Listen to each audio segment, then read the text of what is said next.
سلام دوستان عزیز. امشب یه غذای ساده و مقوی و مغذی داریم. در اینجا سیب زمینی آبپز 2 عدد آبپز کردیم. سیب زمینی رو قشنگ با کره و شیر میکس کردیم، یه ذره نمک زدیم و پوره سیب زمینی.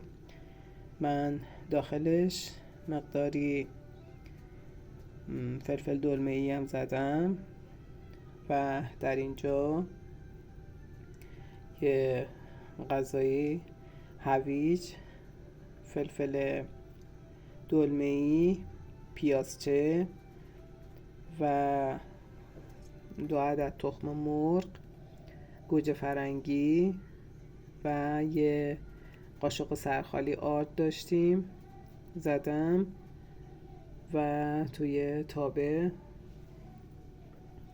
با مقداری کمی شیر مخلوط کردم و این غذای خوشمزه و عالی رو درست کردم.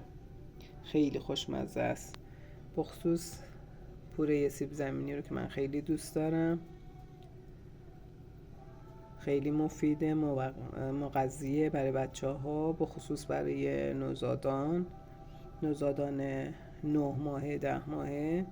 شما میتونین پوره سیب زمینی درست کنین با شیر و کره. قشنگ سیب زمینی رو آبپز کنین و این 3 مواد رو میکس کنین، نمک به میزان لازم بزنین و در اینجا هم که گفتم هویج و فلفل دلمه‌ای و 3 عدد تخم مرغ و بعد مقداری هم پیازچه داشتم و کمی یه قاشق سرخالی آردم داشتم، مخلوط کردم و سرخشون کردم. یه غذای خیلی عالی و خوشمزه فوری. امیدوارم خوشتون بیاد و لذت ببرین. درست کنین و لذت ببرین. نوش نگاهتون.